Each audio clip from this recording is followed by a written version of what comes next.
श्री राधा माधव की जय। गुरवे गौरचंद्राय राधिकाय तदालये कृष्णाय कृष्ण भक्ताय तद्भक्ताय नमो नमः। ओम नमो भगवते वासुदेवाय। ओम नमो भगवते वासुदेवाय। ओम नमो भगवते वासुदेवाय। ओम नमो भगवते वासुदेवाय। ओम नमो भगवते वासुदेवाय। ओम नमो भगवते वासुदेवाय। कृष्णाय वासुदेवाय कृष्णाय वासुदेवाय देवकी नंदनाय च नंदगोपकुमाराय गोविंदाय नमो नमः। गोविंदाय नमो नमः। जय श्री कृष्ण चैतन्य जय श्री कृष्ण चैतन्य प्रभु नित्यानंद प्रभु नित्यानंद श्री अद्वैत गदाधर श्री अद्वैत गदाधर शिवास आदि गौर भक्त वृंद शिवास आदि गौर भक्त वृंद हरे कृष्णा कृष्णा कृष्णा कृष्णा कृष्णा हरे हरे कृष्णा कृष्णा हरे हरे हरे राम हरे राम राम राम हरे हरे राम राम हरे हरे। जय जय श्री चैतन्य जय नित्यानंद जय जय श्री चैतन्य जय अद्वैत चंद्र जय गौर भक्त वृंद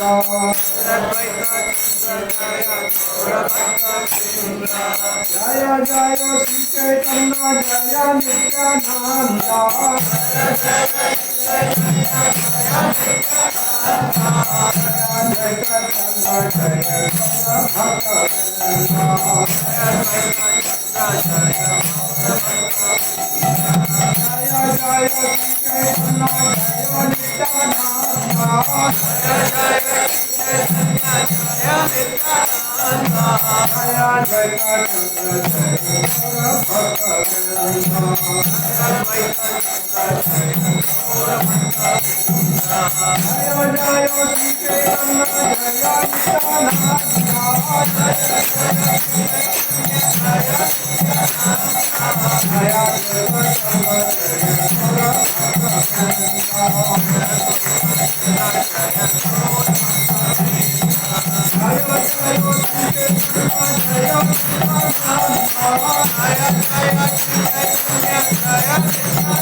प्रभुपाद की जय। श्री राधा गोपीनाथ इस्कान गुड़गांव 45 सेक्टर के में भाग्यशाली आए हुए भक्त और पांचशिल के नित्य भागवत की प्रार्थना सुनने वाले और दामोदर देश के भक्तवृंद, फेसबुक के भाग्यशाली भक्तों, आप सबका हार्दिक स्वागत करते हैं। आज दूसरे दिन के पावन गौर हरि के और आने वाली होली के उत्सव के उपलक्ष्य में रखते हुए 5 दिवसीय सत्संग में कल हमने भगवान श्री कृष्ण चैतन्य महाप्रभु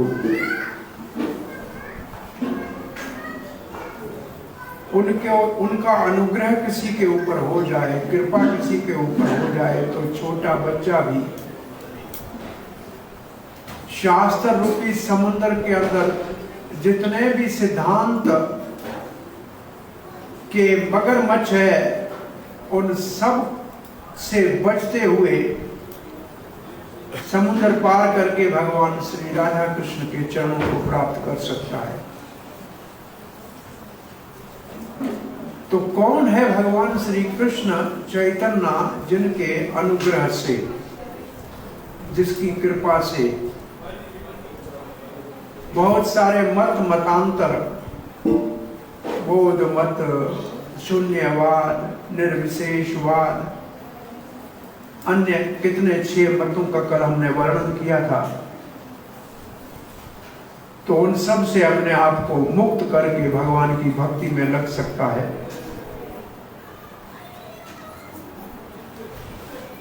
उपनिषदों में जिसको ब्रह्म कहा जाता है, वेदों में वर्णित जो परमात्मा है,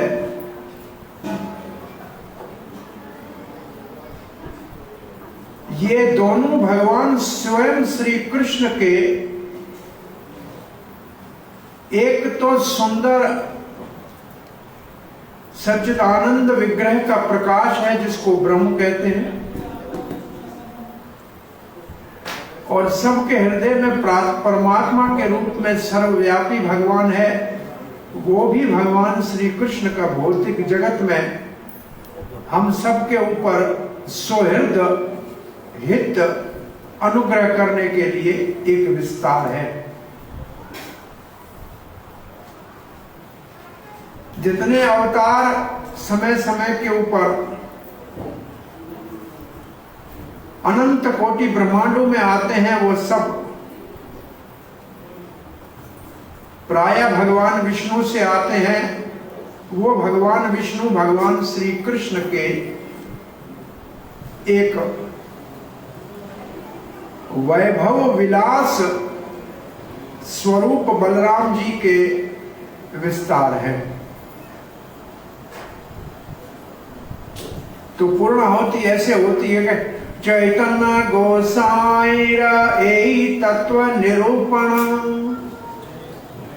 चैतन्य गोसाई का मतलब भगवान श्री चैतन्य महाप्रभु का तत्व क्या है, निरूपण क्या किया है। स्वयं भगवान कृष्ण ब्रजेंद्र नंदन। जो भगवान श्री कृष्ण स्वयं भगवान ब्रजेंद्र नंदन, ब्रजेंद्र का मतलब है ब्रज वृंदावन, और इंद्र का मतलब ब्रज का राजा। ब्रज का राजा भगवान श्री कृष्ण का पिता नंद बाबा है, उसका नंदन ब्रजेंद्र नंदन कहलाता है। और वो ब्रजेंद्र नंदन स्वयं भगवान श्री कृष्ण है। भागवत का ये श्लोक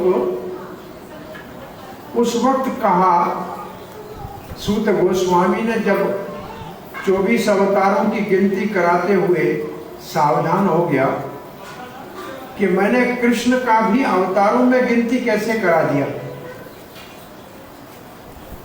जैसे कहे कि सारे भारत के नागरिक हैं, लेकिन प्रधानमंत्री भी भारत का नागरिक है, लेकिन प्रधानमंत्री उनसे अलग है। तो सारे अवतार का नाम तो लिया, लेकिन कृष्ण का उनके साथ क्यों ले लिया। तो सावधान होकर एक श्लोक जो भागवत का परिभाषा सूत्र है, परिभाषा सूत्र का अर्थ होता है कि सारा शास्त्र उस एक केंद्र बिंदु को ही प्रमाणित करता है, उसी का विस्तार करता है। और वो श्लोक है कृष्णस्तु भगवान स्वयं। पूरा श्लोक है एते चांश कलाः पुंस कृष्णस्तु भगवान स्वयं इंद्रारी व्याकुलं लोकं मृद्यन्ति युगे युगे। तो स्वयं भगवान श्री कृष्ण कल आपको बताया था पुनः चैतन्य महाप्रभु के रूप में प्रकट हुए।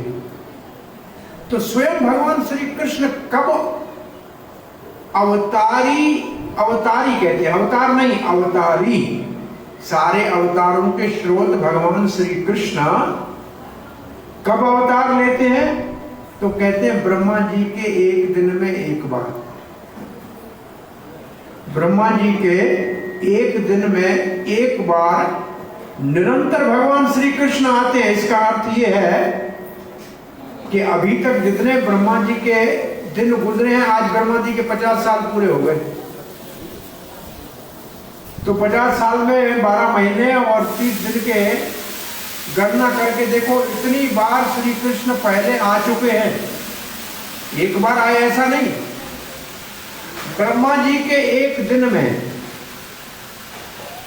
7वें मनवंतर की 28वीं चतुर्युगी के द्वापर के अंतिम संधि में भगवान स्वयं श्री कृष्ण प्रकट होते हैं।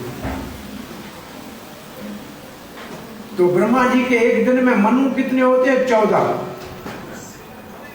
ब्रह्मा जी के एक दिन में 14 मनुओं का शासन होता है, और एक मनु के शासन में 71 बार 4 युग बदलते हैं। सत्य युग, त्रेता युग, द्वापर युग, कलयुग। और हर युग के 3 भाग होते हैं, एक अंतिम जो चरण, एक युग रूप, एक संधि रूप। मानो कि अगर 10 भाग करें पूरे युग का, तो एक हिस्सा युग का अंत, 8 हिस्सा मुख्य युग, 1 हिस्सा युग का अंत।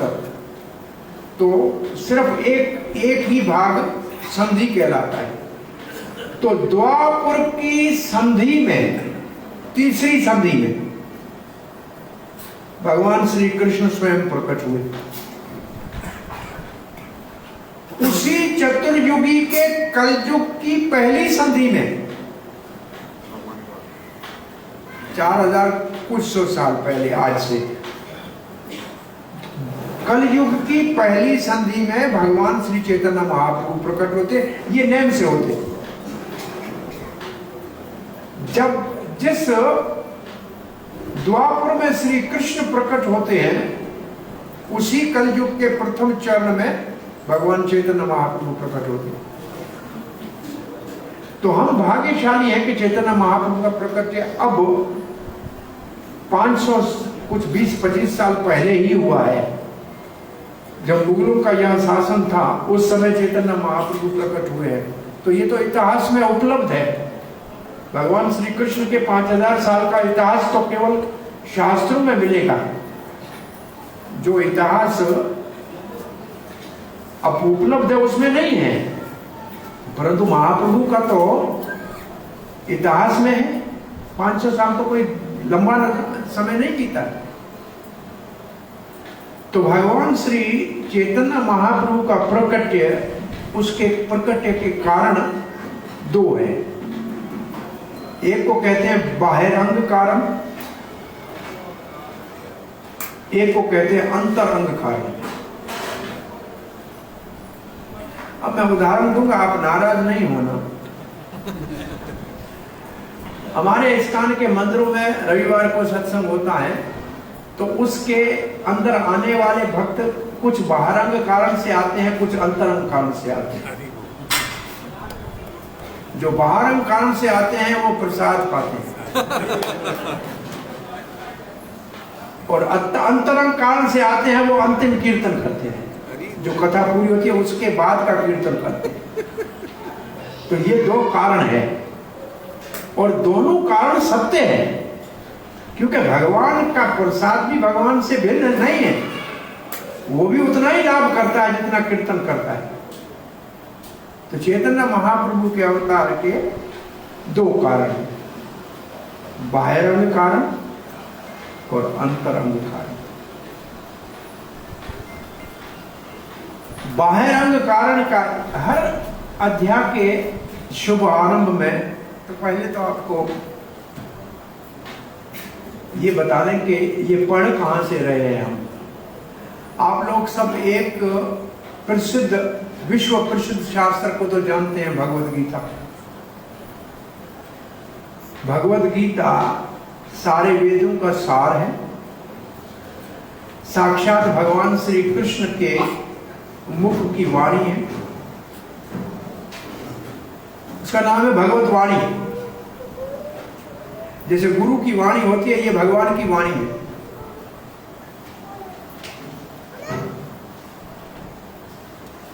इसके ये भगवान क्या बोलते हैं, क्या कहते हैं,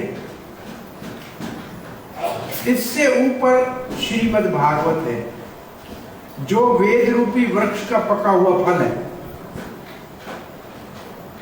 उसमें भगवान श्री कृष्ण क्या करते हैं भगवान क्या करते हैं, ये तो देखने के लिए हम उनके घर के अंदर जाना पड़ेगा ना। क्या बोलते हैं तो बाहर से भी सुनाई दे देगा, क्या करते हैं उसके लिए तो घर के अंदर जाना पड़ेगा। तो भगवत गीता से भागवत और रहस्यमय शास्त्र है और अधिक एडवांस्ड पोस्ट ग्रेजुएट शास्त्र है। आज जो हम पढ़ रहे हैं कल से, ये है चैतन्य चरितामृत। ये है भगवान क्या सोचते हैं,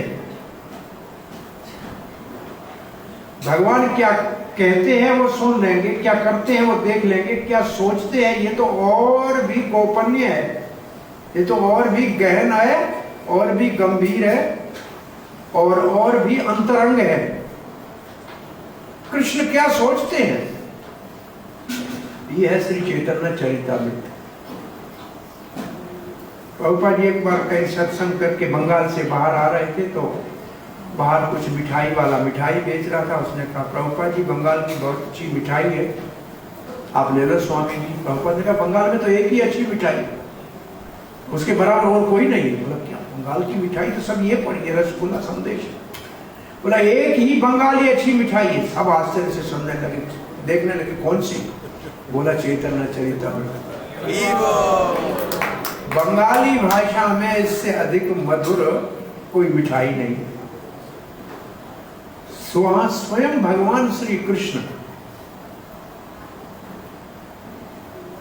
जो पहले राधा कृष्ण गोलोक धाम में हैं, वो दोनों युगल रूप एक रूप में प्रकट हो गए, गौरहरि के रूप में।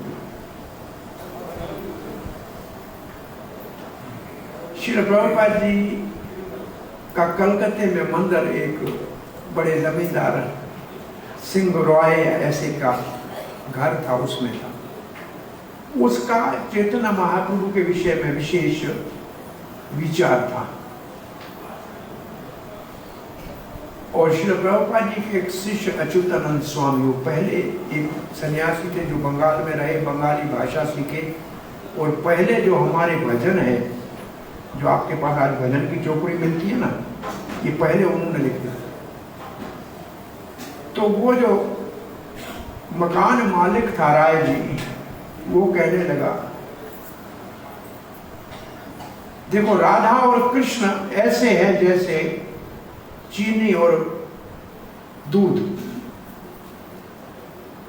दोनों को मिलाएंगे रसगुल्ला बनेगा, वो तो मीठा होता है। बोला, आप क्या कहना चाहते हैं? बोला, देखो राधा कृष्ण है, चीनी और दूध, दोनों को मिला के रसगुल्ला बनाया चैतन्य महाप्रभु, वो तो बहुत मीठा मधुर है, परम दयालु है, करुणामय है। कृष्ण ने तो कहा कि मेरा शरण लो तो पापों से मुक्त करूंगा, लेकिन चैतन्य महाप्रभु ने गली गली में हरि नाम गाया और सबको भगवान का प्रेम दे दिया। न पामर देखा, न तामर देखा, न काला देखा, न गोरा देखा, मायावादियों को भी दिया तो मलेचों को भी दिया, इतना उदार गोरा है। तो अच्युतानंद स्वामी को ये बात समझ में नहीं आई। श्री प्रभुपाद जी के पास आए, कहा ये मकान मालिक ऐसे कह रहा है, इसमें पहले तो ये बताइए, पहले चैतन्य महाप्रभु के पहले राधा कृष्ण? प्रभुपाद ने कहा, पहले दूध चीनी या पहले रसगुल्ला? तो पहले क्या है? दूध चीनी। तो राधा कृष्ण तो पहले है, ये बात तो सिद्ध हो गई। बोला, मीठा रसगुल्ला होता है, चैतन्य महाप्रभु मधुर है, अब बताइए कि इनमें महान कौन? तो प्रभुपाद थोड़ी देर शांत रहे, फिर उनकी दीवार के ऊपर एक बहुत सुंदर चित्र था, राजा रानी मान करके रूठ के कृष्ण से बैठी थी, और कृष्ण उनके चरणों में उनको अनुनगण्य करके प्रार्थना कर रहा था कि मेरी ओर देखे। भगवान ने कहा देखो देखो राधा रानी महान है, कृष्ण उसके चरणों में प्रार्थना कर रहा है। फिर प्रभुपाद ने एक और दूसरे चित्र को देखा जिसमें स्वयं भगवान श्री कृष्ण नंद बाबा के चप्पल सर के ऊपर उठा के आ रहे थे। तो देखो नंद बाबा बड़े हैं, जिसके चप्पल भगवान श्री कृष्ण उठा रहे। प्रभुपाद ने निर्णय दिया भगवान का भक्त भगवान से बड़ा है, भगवान का भक्त भगवान से बड़ा है। ये बात शंकर जी ने पार्वती को कही है, आराधनाम सर्वेशम विष्णु आराधनम परम। पूजनीय सबसे महान भगवान विष्णु है, परंतु उससे भी महान तदीय अर्चनम, उनके भक्तों का। प्रभुपाद जी इसका उदाहरण क्या देते थे, एक राजा को आप क्या उपहार दे के प्रसन्न कर सकते हो? क्या है आपके पास? उसका राज है, क्या दोगे उसको? परंतु उसके बेटे को आइसक्रीम खिलाओ या टॉफी दो तो राजा खुश हो जाएगा कि नहीं? राजा को खुश करना मुश्किल है, राजा के बेटे को खुश करना आसान है। भगवान को क्या दोगे? उसकी दुनिया बनी हुई है, लेकिन भगवान के भक्त को नमस्कार करोगे तो भी भगवान से मिला देगा। प्रभुपाद ने निर्णय ये दिया कि भगवान से भगवान का भक्त महान होता है। और ये श्री चैतन्य महाप्रभु भक्त के अवतार में आए। तो भक्त करुणा में, भक्त ऐसे है, भगवान ने तो नेम ऐसा बना रखा है जैसे कल्प वृक्ष ने नेम बनाया, मेरे नीचे आके बैठो तो तुम्हारी इच्छा पूरी होगी। जैसे गंगा ने नेम बना के रखा है, मेरे अंदर आके स्नान करो तो तुम्हारे पाप धुल जाएंगे। परंतु भगवान के भक्त तो आपके घर चले आएंगे। अभी कल्प वृक्ष तो आपके घर नहीं आएगा, गंगा तो आपके घर नहीं आएगी, लेकिन साधु तो आपके दरवाजे के ऊपर आ जाएंगे, आपके घर में आ जाएंगे और आपको भगवान का संदेश देंगे। इसलिए अब हमारे आचार्यों ने गाया है, गंगा पवित्र बहुत समय के बाद करती है, परंतु साधु का दर्शन ही पवित्र करता है। दर्शन मात्र पवित्र करे यही तुम्हारो, दर्शन मात्र से पवित्र। इसका प्रमाण कोई कहे क्या है? इसका प्रमाण श्रील प्रभुपाद है। जो पाश्चात्य देश में लोग जानते थे कि धर्म क्या है, कृष्ण क्या है, राम क्या है, गीता क्या है, भागवत क्या है, नहीं जानते थे। प्रभुपाद जी के दर्शन मात्र से और उनके मुख से हरि कथा कीर्तन सुनने से लाखों लोग देशी विदेशी, काले अफ्रीका के और रशिया के और गोरे अमेरिका के भक्त बन गए कि नहीं? तो ये है चैतन्य महाप्रभु की कृपा। ये भारत में कभी सुना नहीं होगा, सोचा नहीं होगा कि ये लोग भक्त बनेंगे। ये चैतन्य महाप्रभु की भविष्यवाणी है। तो एक और श्लोक चैतन्य महाप्रभु के बाहिरंग अवतार के कारणों का हर अध्याय के ऊपर एक संस्कृत श्लोक होता है, उसका पाठ करते हैं, फिर आगे बढ़ते हैं। श्री चैतन्य प्रभु वंदे,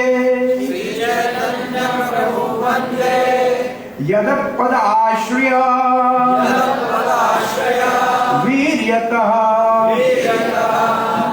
हम वंदना करते हैं भगवान श्री चैतन्य महाप्रभु की। अगर उनके चरणों का कोई शरण ले ले, आप आज भी आप वृंदावन जाते हैं अपने इस्कॉन के मंदिर में, उसमें सबसे अच्छा आपको क्या लगता है? किस वक्त जाते हैं? कौन सी चीज वृंदावन के मंदिर की अच्छी लगती है? कोई कुछ बोलिए, कुछ भी बोलिए। मंगला आरती बहुत अच्छी लगती है, और गौर आरती। शाम को लोग कहते हैं शाम की आरती अच्छी है। मंगल आरती तो बेचारे सामान्य लोग नहीं जाते हैं, भक्त जाते हैं। पब्लिक जो है वो कहती है आपके यहाँ शाम की आरती बड़ी अच्छी होती है, नाचते हैं जो लोग, और उनको एक शब्द भी समझ नहीं आता। शाम की आरती का एक शब्द भी नहीं समझ में आता। किवा जय जय गौर चले और कुछ पता नहीं है क्या कह रहे हैं। ये है चैतन्य महाप्रभु की कृपा, बिना जाने मस्त होकर नाचते हैं, क्या है पता नहीं। और दूसरे लोगों से पूछो कि वृंदावन मंदिर की क्या विशेषता है, शाम की आरती और खिचड़ी प्रसाद, सभी इसको पसंद।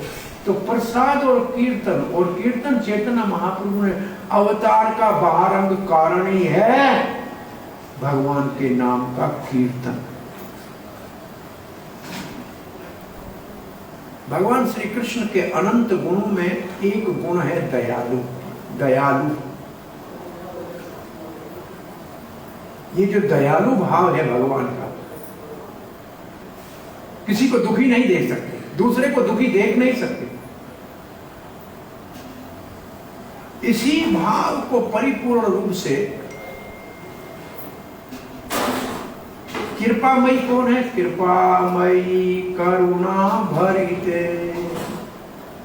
राधा रानी है कृपामयी करुणा भरिते। अच्छा, राधा कृष्ण एक है दो है?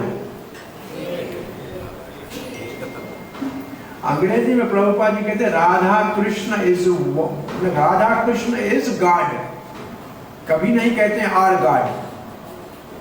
राधा कृष्ण भगवान है, एक माता भगवान, एक पिता भगवान। हमारे पास माता भगवान और पिता भगवान। राधा भगवान का माता का स्वरूप है, और माता होती है करुणामय, दयामय। बच्चे को दुख होता है, तकलीफ होती है तो माँ याद आती है। मेरी माँ कहता है ना, माँ के सर में जाके गोद में सर रखता है। तो माता भगवान का स्वरूप है राधा। राधा है जगतेर माता, जगत की माता। और श्री कृष्ण पिता रूप भगवान का, दोनों की आवश्यकता है। पिता क्या करता है परिवार में? संयम में रखता है, और माता करुणा करती है, खिलाती पिलाती है प्रेम से, तभी बच्चे का जीवन बनता है। दोनों नहीं है तो बच्चे का जीवन पूरा नहीं है। बच्चे के जीवन के निर्माण करना ऐसा है जैसा कुम्हार मटका बनाता है। देखा है कुम्हार को मटका कैसे बनाता है? कुम्हार समझते हैं? बाहर से मारता है, ठा ठा ऐसे मारता है ना मिट्टी को, परंतु एक हाथ अंदर रखता है जिससे मटके को शक्ल आती है और मटका पानी को ठंडा करता है। तो बाहर से जो हाथ मारता है वो सब देखते हैं, वो है पिता।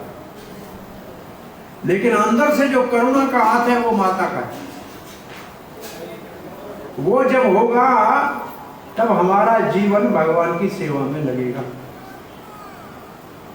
तो ये जो करुणा का भाव है भगवान का, इस भाव को अंगीकार करके भगवान श्री कृष्ण आए। तो जो भगवान श्री चैतन्य महाप्रभु जो राधा कृष्ण के जुगल स्वरूप है, क्या है? जुगल स्वरूप। कृष्ण के साथ परिपूर्ण भक्ति को जोड़ करेंगे, मिला देंगे, प्लस करेंगे, प्लस होती है ना, तब चैतन्य महाप्रभु प्रकट होंगे।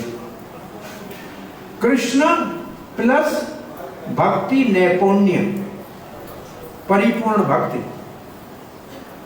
अकेले कृष्ण नहीं, राधा से युक्त कृष्ण।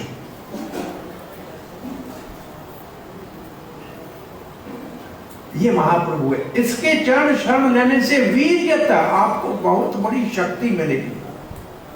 वीर्य का अर्थ है शक्ति। शक्ति, वो शक्ति क्या होगी? संग्रहणात्या,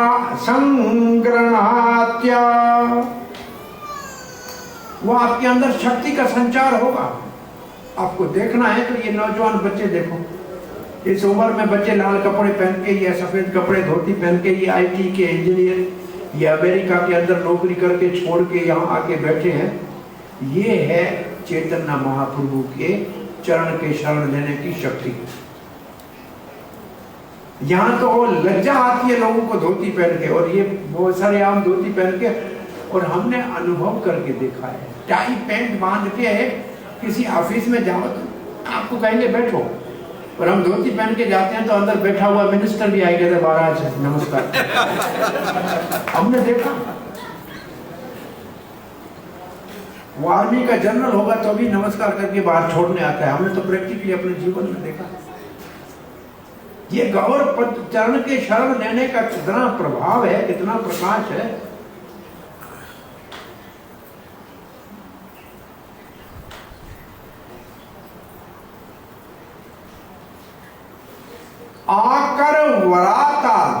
आकर वराताज शब्द है, इसका अर्थ है शास्त्र ऐसे हैं जैसे कोई बहुत बड़ा खजाने की खान हो, परंतु उसके अंदर रत्न ढूंढ के निकालने हैं ना। कल कहा था संसार सागर, उसमें है मगरमच्छ, क्या थे सिद्धांत। और आज कहते हैं कि सारे शास्त्र के खजाने से, माइन को क्या कहेंगे, खान से, शास्त्र की खान से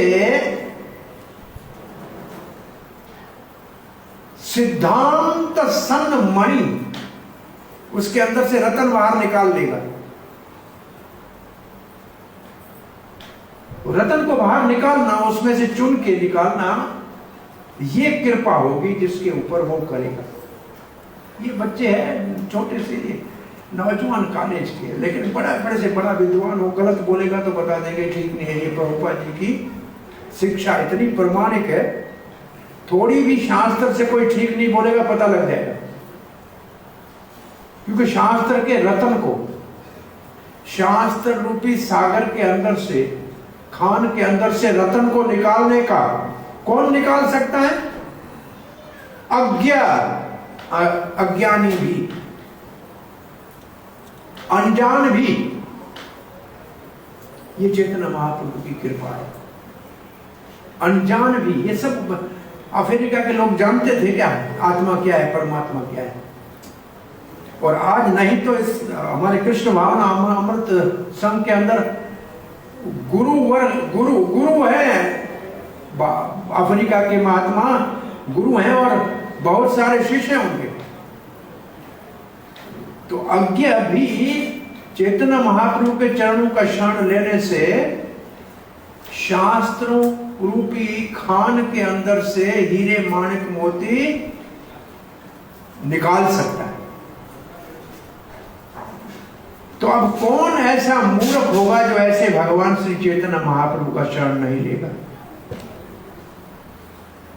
देखिए, हमारे जीवन का लक्ष्य, आप सब भक्त बने हैं, कृष्ण भावना के संपर्क में आए हैं, ये आपके कई जन्मों के पुण्य इकट्ठे हुए,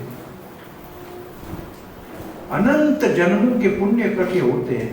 ऐसे भगवान शंकर कहते हैं, हम जो निरंतर भागवत की कथाओं का, प्रार्थनाओं का वर्णन कर रहे हैं, उसके अंदर भगवान शंकर कह रहे हैं कि 100 साल तक, 100 साल तक नहीं, 100 जन्म तक, 100 जन्म तक कोई अपने धर्म का अच्छी तरह से पालन करे, 100 जन्म तक अपने धर्म का अच्छी तरह से पालन करे तो ब्रह्मा का लोक प्राप्त होता है। उससे अधिक पुण्य हो तो शंकर जी कहते हैं मेरे लोक में आता है।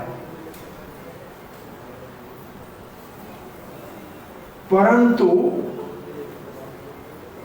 भगवान का नाम लेने से भगवान के लोक में सीधा चला जाता है, जहां सब देवता भी जाने के लिए प्रतीक्षा करते रहते हैं।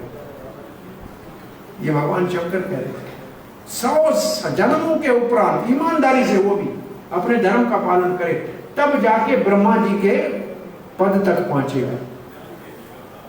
और उससे आगे पुण्य, और आपके कितने पुण्य है कि इस जन्म में सिद्धांत के खान के अंदर से रत्न आपको सीधा मिलता है, बहुत सीधा रत्न निकाल के बाहर ऐसे परोस के खिलाया जा रहा है। गोलोकेरा प्रेम धन हरि नाम संकीर्तन। गोलोक का प्रेम धन, वो है ये हरिनाम संकीर्तन। इसमें क्या है? इसमें भगवान, जैसे बीज के अंदर पूरा पेड़ होता है ना, ये जो आप हरे कृष्ण मंत्र जपते हैं, इसके अंदर श्री कृष्ण नाम है, रूप है, गुण है, लीला है, सब कुछ है। प्रकट कब होगा? जब बीज अंकुरित होगा। इसमें सब कुछ है, कुछ नहीं, केवल ये एक जपते रहो जीवन भर, भगवान प्राप्त होगा, मानव जन्म सफल होगा। कुछ भी नहीं आता है, कोई बात नहीं। और ये कैसे निकाल, ये महाप्रभु स्वयं लाए, चैतन्य महाप्रभु गोलोक से ये लिखा है। ये श्लोक है मुख्य संस्कृत का, जिसका भाव है भगवान के बाहर अंग प्रकट का कारण। अनार्पित चिरम चिरत करुणावतीर्ण कलौ, बहुत जुगों से जो नहीं दिया गया था, बहुत समय दिए, कई जुगों तक जो नहीं दिया गया। अनार्पित मतलब नहीं दिया गया। चिरम चिरात, चिरकाल कहते हैं बहुत समय को, कई युगों से नहीं दिया गया। बताइए कितने युग लगते हैं? ब्रह्मा जी के एक दिन के अंदर कितने युग बदलते हैं। एक मनु के में तो 1000 बार 4 युग बदलते हैं। ऐसे 14 मनु तक ब्रह्मा जी का एक दिन, तो कितने समय तक नहीं दिया था। क्या? कारुण्यावतीर्ण कलौ, कल युग में करुणा का अवतार हुआ है। क्या दिया उसने? समर्प्यतम, समर्पित किया, दे दिया सबको, ऐसे लुटाया। उन्मत्त उज्ज्वल रसम, उन्मत्त उज्ज्वल रस। उन्मत्त का तो अर्थ सबको आता है ना, सबसे ऊपर। उज्ज्वल रस, ये शब्द है उन्मत्त उज्ज्वल रस। रस का अर्थ है कृष्ण प्रेम, जो धर्म अर्थ काम मोक्ष से ऊपर है। वेदों में है 4 पुरुषार्थ, धर्म अर्थ काम मोक्ष। 5वां पुरुषार्थ है कृष्ण प्रेम, और उस कृष्ण प्रेम की परिकाष्ठा है उन्मत्त उज्ज्वल रस।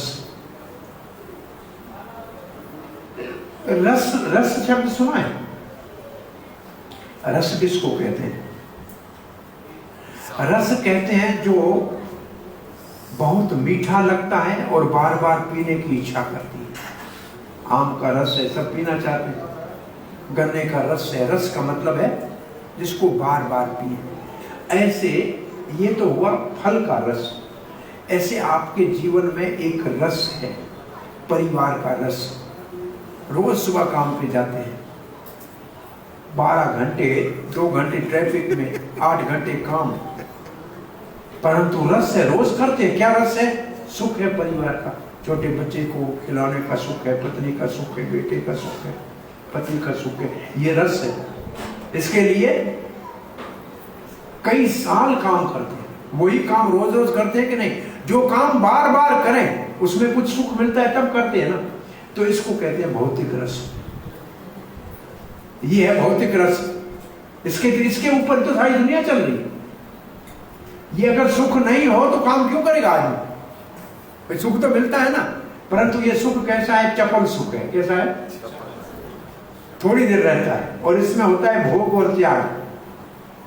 5 दिन काम करेंगे, 2 दिन छुट्टी करेंगे, जाते हैं वृंदावन, ये हो गया त्याग। और उधर सोमवार हुआ नहीं, चलो वापस काम पे, अरे बैठो ना, नहीं हमको जाना। तो ये जो सुख है ये चपल है, इसमें भोग है, इसमें त्याग है।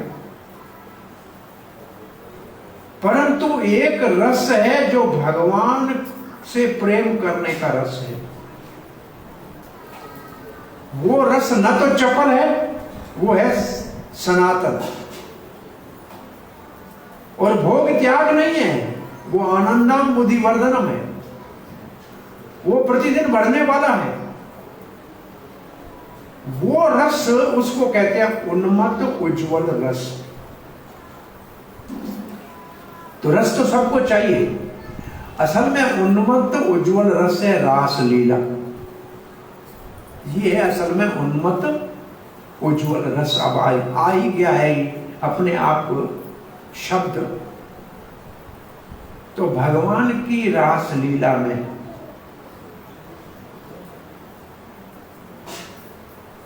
श्री कृष्ण अपने आप एक से अनेक हो जाते हैं और सब एक जैसे होते हैं। सबका रूप रंग भाव सब एक जैसा। इसको क्या कहते हैं? कृष्ण का प्रभाव प्रकाश। क्या बोलते हैं? प्रभाव प्रकाश। जितने कृष्ण सब एक जैसे रंग, एक जैसा रूप, एक जैसा भाव, परंतु उनमें एक है असली, बाकी सब उसका है विस्तार, है वैसे ही। और एक गोपी के साथ एक कृष्ण होता है, तो स्वयं कौन है फिर? कैसे पता लगेगा सब एक जैसे हैं? शक्ल एक जैसी, रूप एक जैसा। तो असली जो राधा के संग है वो असली, हर गोपी के साथ एक है ना। जो राधा के साथ है वो है स्वयं भगवान श्री कृष्ण। अब राधा कौन है, ये प्रश्न उठेगा। राधा कोई स्त्री नहीं है, कोई लड़की नहीं है, पहले तो ये समझ लो। स्त्री और लड़की राधा नहीं है। राधा श्री कृष्ण की अंतरंग शक्ति है, जो कृष्ण के ही अंग से उत्पन्न होती है। अपने वाम भाग से कृष्ण ने अपने ही आनंद के लिए अपने से एक सुंदर शक्ति को प्रकट किया।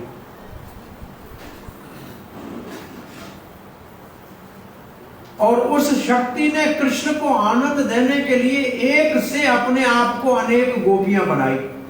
तो गोपियां भी लड़कियां नहीं है, वो राधा रानी का काया व्यू है। क्या है? काया किसको बोलते हैं? शरीर को। व्यू कहते हैं उसके विस्तार को। एक राधा रानी अनेक गोपियां बन गई कृष्ण के उन्मत्त उज्जवल रस के लिए। तो ये स्त्रियां नहीं है, लड़कियां नहीं है। ये अगर लड़कियां होती तो सन्यासी चैतन्य महाप्रभु गोपियों के प्रेम की महिमा क्यों गाते? उद्धव गोपियों के चरण की रज को क्यों पाना चाहते, जो बृहस्पति के शिष्य है? वेदों में प्रांगत वेद बृहस्पति के शिष्य उद्धव गोपियों के चरण की रज क्यों चाहते? ब्रह्मा जी ब्रज वृंदावन की सीमा के ऊपर छोटे से गुलम लता पेड़ बन के आने जाने वाले की ब्रज की रज क्यों चाहते? जो 4 वेद जानने वाला ब्रह्मा जी। तो कितना बड़ा महत्व है इस उत्तम उज्जवल रस का। वो क्या है? भक्ति श्रियम। वो भक्ति की परिकाष्ठा है। श्रेय कहते हैं सबसे उत्तम। भक्ति का जो उत्तम, अति उत्तम,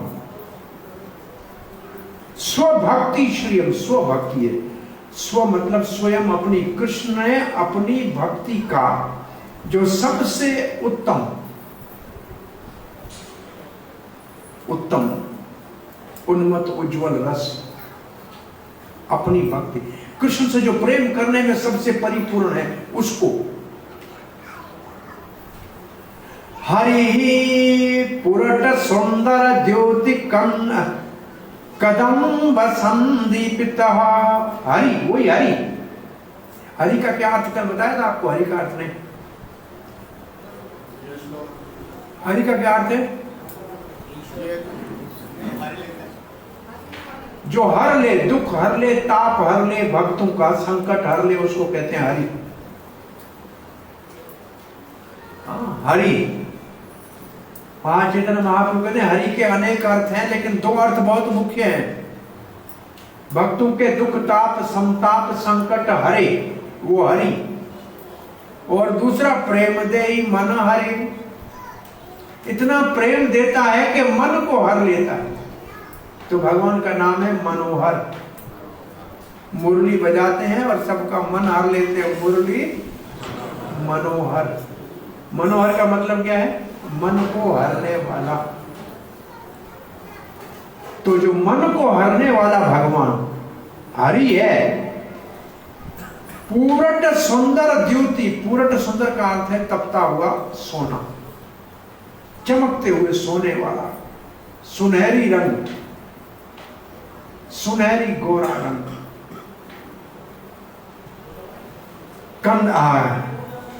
कदम संदीपः,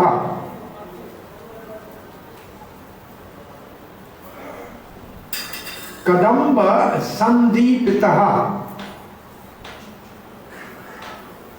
अद्भुत प्रकाश निकल रहा है जिनसे। ऐसा कौन है वो? सदा हृदय कंद्र स्फुरता यह सची नंदन। ये है आशीर्वाद। वो भगवान जो अपना प्रेम सबको ऐसे बांटने के लिए आया, वो हमारे हृदय में आके बस जाए। तो आप क्या करेंगे फिर? आपके हृदय में भगवान बस जाएगा तो उस प्रेम को दूसरों को बांटोगे। और यही भगवान के अवतार का उद्देश्य है। पहले स्वयं हरे कृष्ण जपो, फिर दूसरों को जपाओ। और इसमें कमीशन बहुत ज्यादा, इतना इंश्योरेंस वाले नहीं कमीशन देते इसमें इतने। आप जपो, एक और को जपाओ, तो आपको तो 10 गुना और ज्यादा फायदा है। पूर्ण भगवान कृष्ण ब्रजेंद्र कुमार, गोलोक ब्रजेर सह नित्य विहार। पूर्ण भगवान श्री ब्रजेंद्र नंदन अपने गोलोक धाम में सदा विहार करते हैं, उसको कोई नहीं जानता। ये संसार का संचालन भगवान विष्णु चलाते हैं, कृष्ण को कुछ नहीं करना। उन्होंने सोचा, कल आपको ये बताया था अगर याद हो तो, भगवत गीता में भगवान ने क्या कहा कि मैंने कहा भक्त बनूं और कोई भक्त नहीं बन रहा था। आज यही भाव यहां लिखा है। क्या लिखा है? ये वो लिखा है जो अभी आपको बताया, ब्रह्मा जी के एक दिन में आते हैं। और फिर लिखा है ब्रह्मा जी के एक दिन में 14 मनु, एक मनु के समय में एकत्र 4 युग वो कथा आ गई। अब लिखते हैं 28वीं चतुर्युग, ये भी कथा पूरी हो गई। सब हमने आपको बता दिया, सब लिखा है। अब ये बात लिख रहे हैं, ये अच्छी है।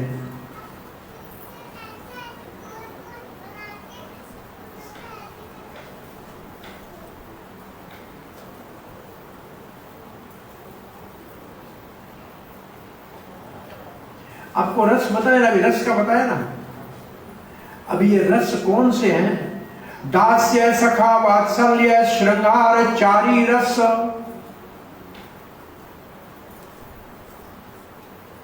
ये रस मीठा होता है सेवक का अपने स्वामी को सेवा करके, जैसे हनुमान जी रामचंद्र की सेवा करके रस लेता है। सखा का रस अर्जुन जैसे श्री कृष्ण के संग में, कितना भगवान दयालु है कि अर्जुन के सारथी बने हैं, नीचे बैठे हैं, घोड़े हाथ में। ये रस की महिमा है। और वात्सल्य रस अभी बताया, नंद बाबा के पादुक का सर के ऊपर उठा के घूम रहे हैं। प्रभुपाद जी कभी कभी कटाक्ष में कहते थे कि ये लोग जो कहते हैं तुम भी ब्रह्म मैं भी ब्रह्म, मैं भी भगवान बन जाऊंगा, उनको बोलो तुम भगवान बन जाओ, हम तुम्हारे बाप बने। क्योंकि भगवान का बाप भगवान से बड़ा होता है ना। भगवान आपको, भगवान तो उसके चप्पल उठाते हैं, तो बन जाओ भगवान, उठाओ हमारे चप्पल। प्रभुपाद जी के कभी कभी बोलने का ऐसा भाव हुआ करता। और जो कहते सब भगवान है, हम भगवान, तुम भगवान, देवी भगवान, देवता भगवान। प्रभुपाद जी कहते हैं किसी स्त्री से पूछो तुम्हारा पति कौन है, और कहे ये सब मेरे पति है। तो ये कोई बुद्धिमानी है क्या? ऐसे कोई स्त्री कभी कहती है क्या? नहीं कहती ना। तो ये कैसे कहते हैं सब पति से सब भगवान है? तो भगवान तो पति है, जगन्नाथ है, तो नाथ है, सब पति कैसे हो गए? तो लोग कितने मूर्ख है, इसकी उनकी बात मानते हैं, तुम भगवान, हम भगवान, सब भगवान। कैसे ये मूर्ख है कि नहीं? तो वात्सल्य और श्रृंगार रस कौन सा है? उन्मत्त उज्ज्वल रस। श्रृंगार रस कहते हैं प्रेमी और प्रेम करने वाले के बीच में जो संबंध है उसका नाम है श्रृंगार रस। श्रृंगार रस ये है गोपियों और प्रेम के, गोपियों और कृष्ण के प्रेम की परिभाषा, इसको कहते हैं श्रृंगार रस। कथा को रासलीला की बताते हुए बीच में छोड़ी, वो मेरे को कहनी थी, बहुत महत्वपूर्ण बात थी। इतना बात बता के छोड़ दिया कि राधा कृष्ण का विस्तार और राधा का विस्तार गोपियां। उन गोपियों ने कृष्ण को प्रसन्न करने के लिए अपना सब कुछ त्याग दिया। सबसे बड़ी चीज है समाज के सम्मान को, लोक लज्जा को भी त्याग दिया, संसार के व्यवहार को त्याग दिया, सब कुछ छोड़ के भगवान के पास चली गई। तो भगवान ने कहा मैं आपका ऋण नहीं उतार सकता, मैं आपका कर्जदार हो गया। गोपियां जो आपने मेरे लिए किया है, मैं ब्रह्मा जी की उम्र तक आपके ऋण को उतारूं, कर्ज को उतारना चाहूं तो उतार नहीं सकता। न पारे हम, न पारे हम।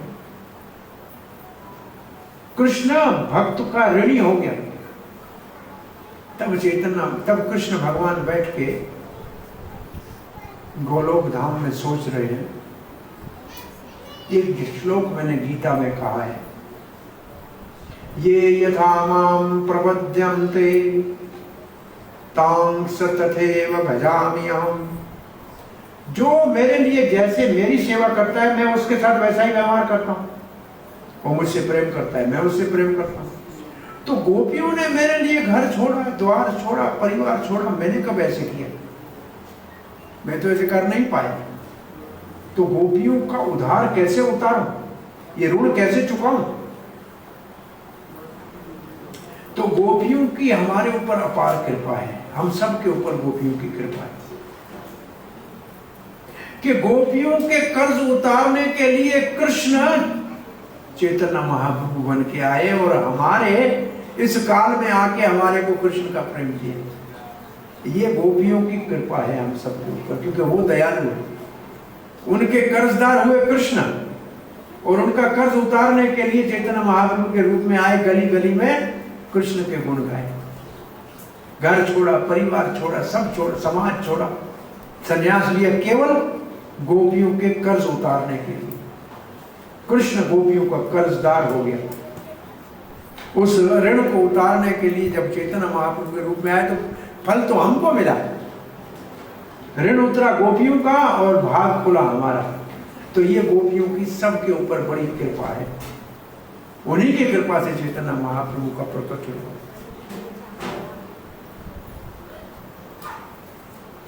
चारी रस चारी भावेर भक्त यत कृष्ण तारवस। इसका अर्थ क्या है? जिनके मन में ये चार भाव उत्पन्न हो जाए ना, कृष्ण उनके बस में, मुट्ठी में। सेवक की मुट्ठी में, सखा की मुट्ठी में, माता पिता की मुट्ठी में और प्रेमी की मुट्ठी में। कृष्ण कहता है कि सब मेरी पूजा करते हैं, हाथ जोड़ के खड़े होते हैं, नमस्कार करते हैं, लेकिन उससे मैं प्रभावित नहीं होता जब कोई मुझे अपना। इसलिए मैं एक प्रश्न पूछता हूं प्राय सबसे, आपसे भी कभी पूछा होगा, कौन है कृष्ण? क्या होता है? आपका उत्तर है परम पुरुषोत्तम भगवान। कौन है Krishna? Supreme personality of God, अखिल रसामृत मूर्ति, सुप्रीम पर्सनालिटी ऑफ गॉड। आपको कहीं कृष्ण अर्जुन मिल जाए और आप पूछो कृष्ण कौन है, तो क्या कहेगा? कहेगा पूर्ण पुरुषोत्तम भगवान है, कहेगा क्या? क्या कहेगा? मेरा। और हनुमान मिल जाए, पूछो कि राम कौन है, क्या कहेगा? और यशोदा मिल जाए, पूछो कि कृष्ण कौन है, क्या कहेगी? जब तक आपने ये नहीं पक्का किया कि कृष्ण मेरा स्वामी है, मैं उसका सेवक हूं, होगा भगवान होने दो, परंतु मेरा स्वामी है, मैं उसका सेवक हूं। यही तो दीक्षा के समय गुरु आपके पीछे दास लगा के कृष्ण का सेवक बनाता है, लेकिन आप इतने बदमाश हैं कि दास बोलते नहीं अपने आप। ये सच है कि झूठ है? सच है।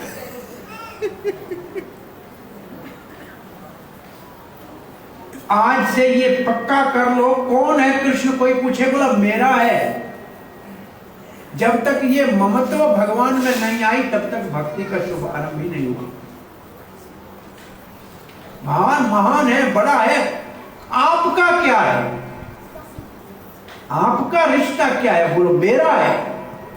और जो ऐसे कहता है, रामचंद्र जी ने कहा है, सकदेव परपना याचति अहम त्वम। एक बार को कहीं कह दे भगवान मैं तेरा हूं, उसको तो मेरा वचन है, मैं सब प्रकार से रक्षा करता हूं, उसको छोड़ता नहीं। फिर एक बार कह दो कि मैं भगवान तेरा हूं, केवल एक बार। ये रामचंद्र कह रहे, जब विभीषण शरण लेने के लिए आया था, तब रामचंद्र ने ये वचन कहे थे, एक बार कोई कह देना। हम भगवान का रोज आते हैं, कहते नहीं है कि मैं तेरा हूं, तुम मेरे हो, मैं तेरा हूं। ये भगवान कहते ऐसा जो कहता है उसके मैं बस में हूं। कैसे कहे भगवान बड़ा है, बड़ा बड़ा बड़ा हूं, जाओ जाओ मसान मत खाओ। बड़ा हूं तो तेरे को कुछ मुझसे लेना होगा ना, तू मुझे छोटा बना तो कुछ दे दे मेरे को। अरे भाई माँ बाप बनोगे तो भगवान को खिलाना पिलाना पड़ेगा ना। तो बोलते छोटा मुझे बनाओ, बड़ा बनना नहीं है। बड़ा बनाओगे तो मुझसे सारा दिन मांगते हो। भगवान को ये है, लिखा है कि वो मुझे वश में करते हैं जो मुझे अपना मानते हैं। आप भगवान को क्या मानते हैं? आपको क्या लगता है? आपके मन में क्या है?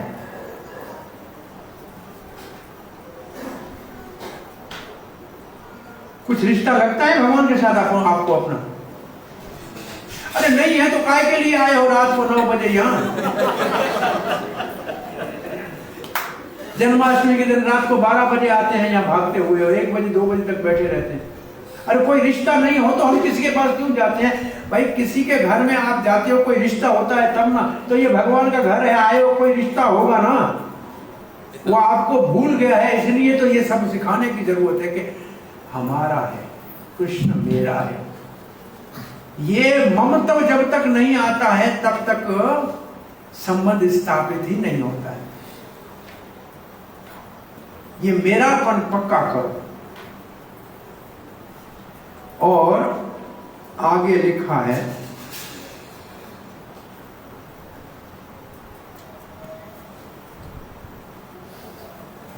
बोला ये काम सब कृष्ण करके यहां से चला गया और मन में विचार करने लगा। क्या करने लगा? चिरकाल नहीं करी प्रेम भक्ति दान। ये भगवान सोच रहा है, चिरकाल नहीं करी प्रेम भक्ति दान। क्या कह रहे हैं? मैंने बहुत समय से प्रेम भक्ति का दान नहीं किया है। भक्ति बिना जगते रे नाही अवस्थान। बिना भक्ति के जगत का उद्धार नहीं होगा, अस्तित्व ही नहीं है भक्ति के बिना। भगवान सोच रहे गोलोक में बैठे हुए कि मैंने बहुत समय से भक्ति नहीं दी, असुरों को मारने के लिए चला गया, भक्तों की रक्षा करने के लिए चला गया। परंतु यहां एक बात आपको यह भी बता दें, श्री कृष्ण के अवतार का उद्देश्य असुर का संहार करना भी नहीं है, धर्म का स्थापन करना ही नहीं है। तो किसी को भेज के कर सकते हैं। कृष्ण आते हैं आपके संबंध, आपके साथ जो संबंध है उसको जोड़ने के लिए, उसके लिए प्रेम की पाठशाला खोलने के लिए कृष्ण आते हैं। कृष्ण के अवतार का उद्देश्य है प्रेम की पाठशाला खोलना। आप तो बहुत बड़े गुरुगांव में रहते हैं, इतने कॉलेज यूनिवर्सिटियां हैं, कोई एक ऐसा कॉलेज यूनिवर्सिटी है जिसमें प्रेम के विषय में कुछ पढ़ाया जाता हो?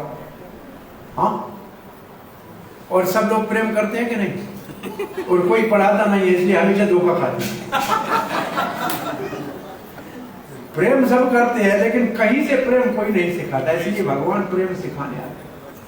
भगवान कहते हैं इस दुनिया में तुम्हारे बंधन का कारण क्या है? आप बताओ, आपके बंधन का कारण क्या है? बंधन के आगे केवल स लगाओ तो पता लग जाएगा बंधन का कारण क्या है। संबंध। और संस्कृत में स का मतलब है सम्यक, मतलब अच्छी तरह से बंधन है, संबंध। कोई मित्र के बंधन में बंधा हुआ है, कोई पुत्र के, कोई पत्नी के, कोई पति के, कोई सेठ के, कोई नौकर के। यही बंधन का है ना दुनिया का कारण, कोई और है? भगवान कहते हैं जिन संबंधों से तुम्हारा बंधन है वो संबंध मुझसे कर लो, तुम मुक्त हो जाओ। तुमने दुनिया में किसी को बेटा बेटी बनाया है, बाप बनाया है, बनाने दो। ये तो एक जन्म के, मैं तो थोड़ा नृत्य हूं। तो जो संबंध संसार में बंधन का कारण है, वो संबंध अगर श्री कृष्ण से जोड़े जाएं तो मुक्ति का मार्ग खुल जाता है और प्रेम हृदय में प्रकट हो जाता है। इसीलिए कृष्ण अवतार करने लेते हैं तो अपने साथ अपने माता पिता बड़े बुजुर्ग लाते हैं जो कृष्ण को अपना बालक मानते हैं, अपने साथ गोपियों को लाते हैं जो उसको प्रेमी मानते हैं, और उसके साथ मधुर मधुर लीलाएं करके हमको आकर्षण करते हैं कि तुम्हें मित्र चाहिए तो मेरे को बनाओ, कभी धोखा नहीं दूंगा। पुत्र बनाना है मुझको बनाओ, कभी घर छोड़ के नहीं जाऊंगा। नहीं तो आजकल का एक बेटा, कल हमने एक बेटे की कथा कही थी ना, वो एक बेटा भी आपके घर में, नाराज मत होना, है दिन दाड़े ढाकू ढाकू ढाकू। आपकी सारी संपत्ति जिस दिन विवाह हुआ लेके चलेगा, आप फिर मंदिर में आओगे। कहा था बच्चा तो आओगे आप। उल्टा हो जाएगा। ये खुली आंखों से सब लूट के जाता है, देखा है आंखों के सामने। ये सच है, झूठ नहीं है। हरे कृष्णा कृष्णा कृष्णा हरे हरे, हरे राम राम राम हरे हरे। अब भगवान ने सोचा कि बहुत समय से मैंने दिया नहीं है, सकल जगत मोरे करे विधि भक्ति। सारी दुनिया सारा दिन माथा टेकते हैं, ऐसे विधि भक्ति करते हैं, नेम से भक्ति करते हैं। विधि भक्ति ब्रज भाव पाएते नाहि शक्ति। ये पूजा पाठ में वो शक्ति नहीं है, वो ताकत ही नहीं है जिससे ब्रजवासियों जैसा कृष्ण के साथ प्रेम हो जाए। इसमें शक्ति नहीं है। ये बड़े बड़े यज्ञ स्वाहा पूजा मंत्र उच्चारण कृष्ण सुनता ही नहीं। ब्रह्मा जी परेशान हो गए, यज्ञ के अंदर मंत्र का उच्चारण करते हैं, आता नहीं है, और ग्वाल बालों के संग एक दूसरे के मुख से छीना झपट करके खा। क्या है इनके अंदर? इनसे इतना प्रेम करता है और हमारे पूजा पे आता ही नहीं। वैसे पूजा भगवान को प्रसन्न नहीं कर सकती, आपको दे के जान छुड़ाएगा, परंतु प्रेम करोगे तो भगवान बस में हो जाए। भगवान कहते हैं सकल जगत मोरी करे विधि भक्ति। सारे पूजा करते हैं, पाठ करते हैं, आरती घंटी घुमाते हैं ऐसे। अभी तो मंदिरों के अंदर वो झालर बजाने वाला नहीं है, डम बजाने वाला नहीं है, डम बना के डाम डम डाम। सर भगवान का भी कान खराब वो किसी की प्रार्थना ही नहीं सुनता है। बोला इतने छोड़ में किसकी सुनो कि हाथ किसी के चलते नहीं, 5 दिन मशीन से ठाम ठाम ठाम ठाम। देखा है मंदिरों का हाल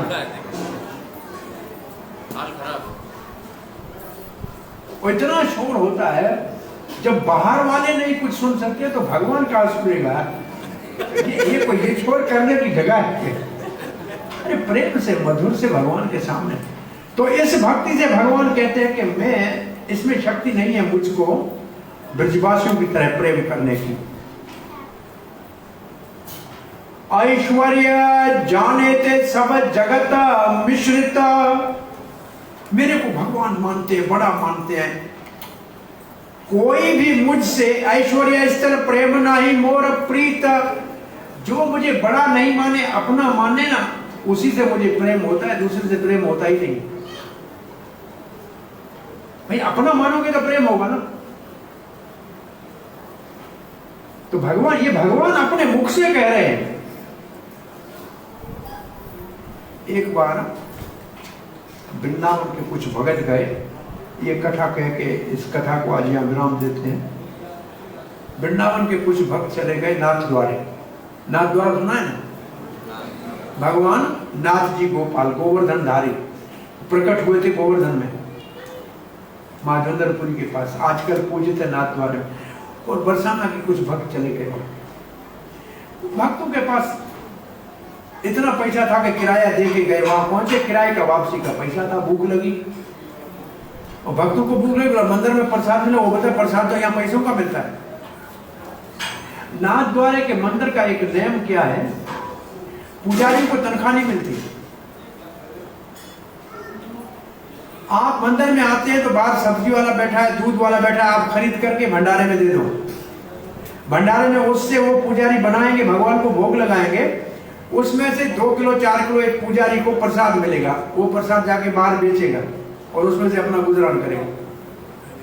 ये नाथ जी मंदिर का नियम है। पब्लिक ला के सामान देती है, भगवान का भोग बनता है और पुजारी को उसमें अपना भाग मिलता है। तो वो कहते पैसे लाओ प्रसाद में। ये भक्त का जाके ऐसे नाथ जी को बोला, अरे वृंदावन में तो कोई भूखा नहीं होता, देखी तेरी यहाँ महिमा, 56 भोग लगते हैं, सोने का मुकुट पहनता है, 2 साधुओं को रोटी नहीं खिला सकता है। भगवान को कहने लगे, ऐसे सामने खड़े हो गए कि बड़ा सोने का मुकुट, और आपको एक पूरा खजाना है उस मंदिर का, जिसका एक खजानची के पास चाबी होती है, और रोज कौन सा मुकुट सोने का और असली मणियों का, नहीं तो एक 20-50 लाख का होगा, वो पहनाया जाता है। असली वास्तव में असली राजा महाराजों के दिए हुए, और पूरा उनका लाकर है। हम तो जाके देख के आए। घी का कुआं है और सोने और चांदी की चक्की है जिसमें केसर पीसते हैं, वो पड़ी है, आप देख सकते हो। उस भगवान को कहते हैं कि तेरी इतनी सारी पूजा, सोने की चक्की देखी, चांदी की चक्की देखी, तेरी घी का कुआं देखा, तो साधु का भोजन नहीं करा सकता, तेरा मुंह नहीं देखने में ये कर। जाके पेड़ के नीचे बैठ गए। थोड़ी देर के बाद एक पुजारी बड़ा एक टोकरा प्रसाद के लेकर, अरे बरसाना वाले भक्त कौन है? बोला क्या है?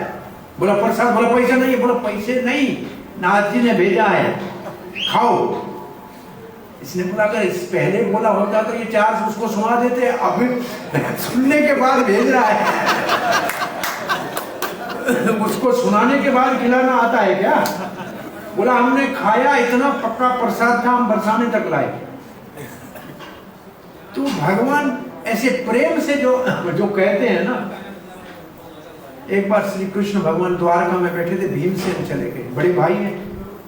भगवान ने कह दिया उसको कि अभी श्री कृष्ण मिलेंगे नहीं, थोड़ी देर रुको। क्या कर रहे हैं? भोजन करते होंगे, रुक जाओ। भीमसेन को आया क्रोध, बोला बड़ा भाई आया, मेहमान आया, उससे पहले भोजन खाता है, भूखा है क्या? द्वारका में कुछ नहीं है। ऐसे भीमसेन को क्रोध आया, कृष्ण अंदर से हंसते हुए आए। बोला तुम्हारे बगैर कैसे खा सकता हूँ? यहाँ द्वारका वाले सारा दिन द्वारकाधीश की जय जय सुन सुन के कान पकते थे, कोई मुझे गाली देने वाला नहीं, कोई डांटने वाला नहीं। मैं कह रहा आज भीम आया, थोड़ा डांटे तो कुछ प्रसाद तो हजम हो। तो भगवान को ऐसे भक्त बड़े अच्छे लगते हैं जो भगवान से सीधी बात करते हैं, प्रेम करते हैं कि मेरा है तो मैं और किसके पास जाऊं? अभी अब और किसके पास जाऊं? तुम्हारा ही शरण दिया, अब कहां जाऊं मैं? तो ऐसे ये चैतन्य महाप्रभु यही सिखाने आए कि यही आपको 4 प्रकार के रस पिलाने के लिए महाप्रभु प्रकट हुए हैं। हरे कृष्णा। आपका कोई प्रश्न है, जिज्ञासा है?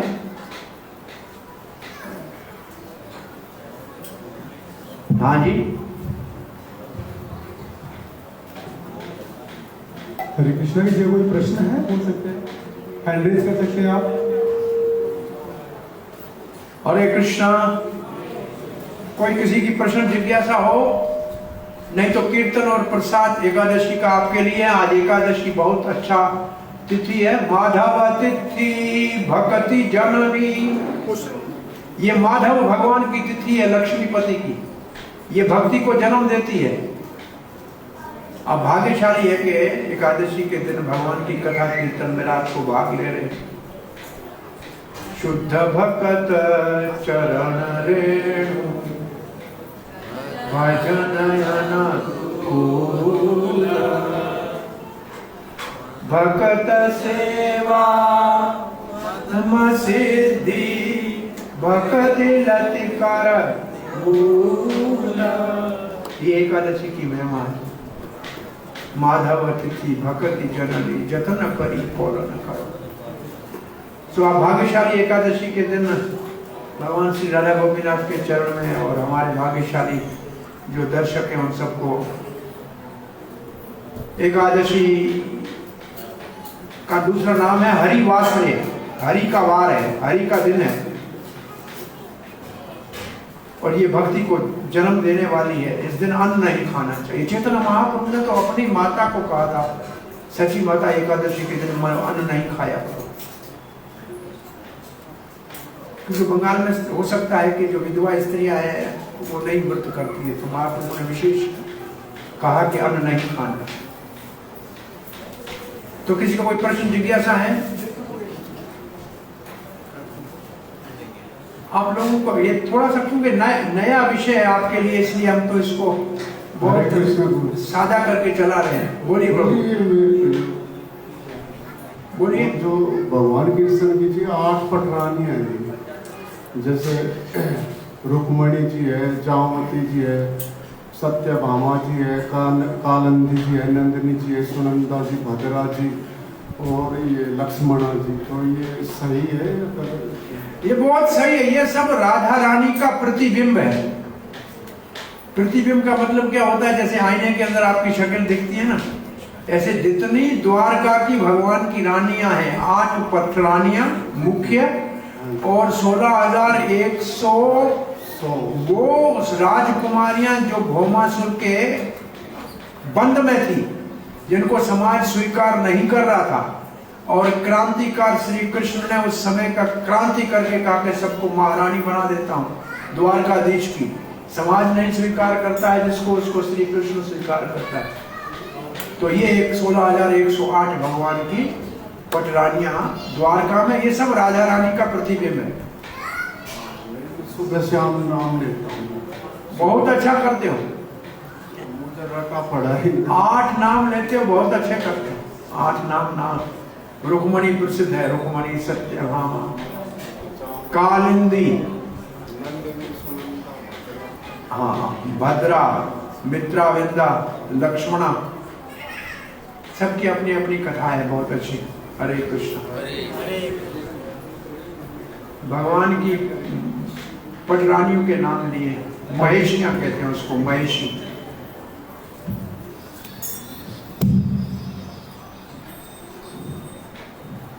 हरे कृष्णा। हरे कृष्णा प्रभु जी। हाँ जी, हरे कृष्णा। हरे कृष्णा प्रभु जी। बहुत आनंद आया आपके आज के प्रवचन का। इनफैक्ट हम लोग आ रहे थे परिवार के समेत, और ऑनलाइन भी गाड़ी में आते आते भी सुन रहे थे। ऑनलाइन भी सुन रहे थे गाड़ी में आते। जिज्ञासा है, और वो ये है कि गीता में भगवान कृष्ण ने कर्मयोग के बारे में काफ़ी विस्तार से अर्जुन को उपदेश दे रहे थे। तो उस पर कुछ थोड़ा विस्तृत होकर बात करेंगे आप प्लीज? आप कह रहे हैं भगवान श्री कृष्ण गीता में कर्म योग का उपदेश दे रहे हैं अर्जुन को। बहुत अच्छी बात है। कर्म और योग 2 शब्द है। कर्म का मतलब कार्य, योग का मतलब भगवान से जोड़कर। कार्य करो भगवान से जोड़कर, इसको कहते हैं कर्म योग। जैसे अर्जुन को कहते हैं तुम्हें क्षत्रिय हो, युद्ध करो लेकिन मेरे लिए। कर्म योग 2 प्रकार का है, सकाम कर्म योग, निष्काम कर्म योग। सकाम कर्म योग में हम कर्म करते हैं, कुछ फल हम भोगते हैं, कुछ भगवान को देते हैं। जैसे आप सब लोग यहाँ आते हैं, कमाते अपना है, अपना घर परिवार चलाते हैं, कुछ इतना बड़ा मंदिर है, आप में से किसी भाग्यशाली ने दिया होगा, चलो कोई ना कोई आप में से दिया है ना, ये मंदिर इतना बड़ा बना है, ये तो किसी ने दिया ना, तो ये कमाया, हमने भी खाया, भगवान को भी दिया, ये सकाम कर्म योग। अब ये बैठे हैं भक्त, ये निष्काम कर्म योग के वो काम सब भगवान का करते हैं, लेकिन फल नहीं चाहिए हमको, कुछ नहीं चाहिए। और इस निष्काम कर्म योग में एक चीज का सिर्फ अंतर आ जाए तो वो भक्ति हो जाता है। वो अंतर क्या आता है? अब इनको कहें कि पूजा करो, हाँ जी पूजा कर रहा हूं, नहीं आज झाड़ू निकालना, हाँ जी झाड़ू निकालना, नहीं आज रसोई बनाओ, हाँ जी रसोई बनाओ, तो हो गया भक्ति योग। और ये कहे कि नहीं भाई मैं तो केवल पूजा करूंगा और कुछ नहीं करूंगा, तो इसका मतलब काम में आसक्ति है, जो कर्म कर रहा है उसमें आसक्ति है, फल में आसक्ति नहीं है, तो ये निष्काम कर्म योग के स्तर पे हो जाएगा। और कर्म में भी आसक्ति नहीं है और फल में भी नहीं है, तो हो गया भक्ति योग। ये है सूक्ष्म अंतर। प्रायः कर्म योग से ज्ञान योग में, ज्ञान से ध्यान में, ध्यान से भक्ति में, ये योग की सीढ़ी है। ये है योग। आपकी यहाँ 3 मंजिला मंदिर बन रहा है तो इसकी सीढ़ी बनेगी, तो सीढ़ी का नाम योग है। उसमें जो पहली मंजिल पे है उसको बोलते हैं कर्म योगी, दूसरी मंजिल पे है उसको ज्ञान योगी, तीसरी पे है उसको ध्यान योगी, और चौथी मंजिल पे जो पहुंच गया उसको कहते हैं भक्ति योगी। तो सीढ़ी का नाम है योग, और 4 है उसमें पड़ाव, और उसकी चरम सीमा है भक्ति। असल में भगवत गीता में कर्म पहले 6 अध्यायों में कर्म योग है मुख्य रूप से, और उनमें 2 ही बातें हैं। पहले 6 अध्याय में 2 बातें याद कर लो। सबको कुछ करना पड़ेगा, उसको छोड़ नहीं सकते, ये पहली बात। और दूसरी बात, ऐसे करो बंधन में न पड़ो। बस 2 ही बातें 6 अध्यायों में। कर्म तो करना पड़ेगा, छोड़ नहीं सकते हो, अब ऐसे कर्म करो कि उसका बंधन न पड़े।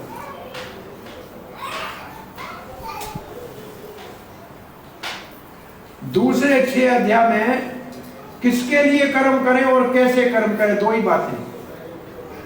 करें किसके लिए कर्म? भगवान कहते मेरे लिए करो। बोला कैसे करें? बोला भक्ति से करो। ये बीच के 6 अध्याय की 2 बातें, 2 ही बातें, बहुत सरल है। अंतिम 6 अध्याय में ही 2 ही बातें हैं।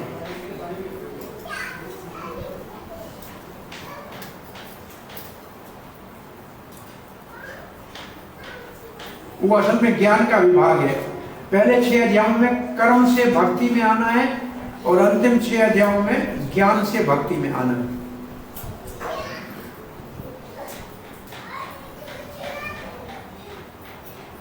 बंधन का कारण क्या है? 6 अध्याय जो अंतिम है उसमें पहला विषय है बंधन का कारण क्या है। बोला प्रकृति के गुण, वो तो बंधन। बोला मुक्ति का साधन क्या है? बंधन का कारण क्या है, मुक्ति का साधन क्या है, ये अंतिम 6 अध्याय। तो 6 ही बातें हैं सारी गीता में। कर्म करना है, ऐसे करो कि बंधन न पड़े। किसके लिए करना है, कैसे करना है, बंधन का कारण क्या है, मुक्ति का मार्ग क्या है। बस ये गीता पूरी हो गई। हरे कृष्ण।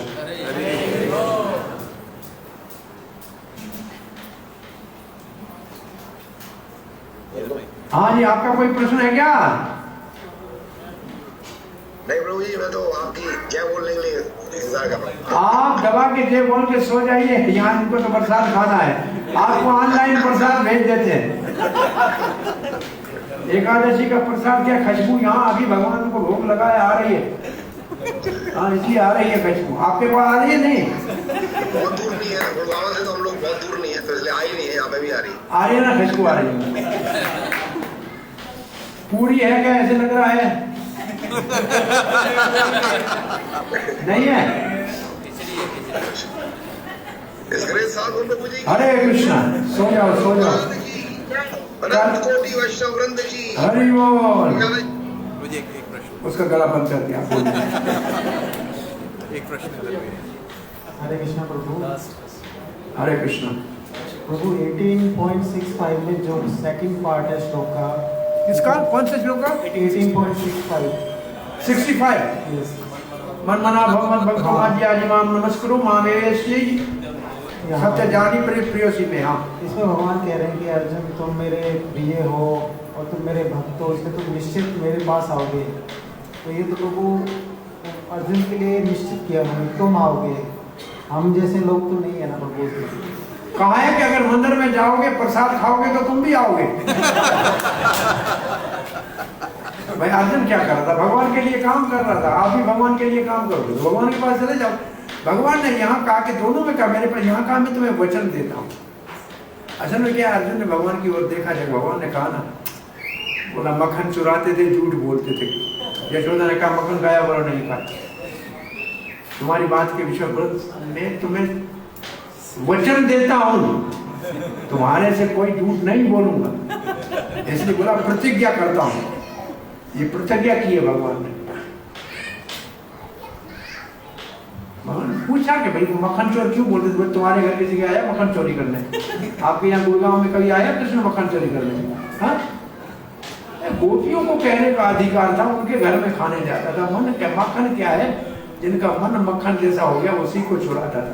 ये थोड़ी अमूल का मक्खन चुराने तुम्हारे घर में आएगा। मक्खन बनाने नहीं आता तो कहाँ चुराने आएगा?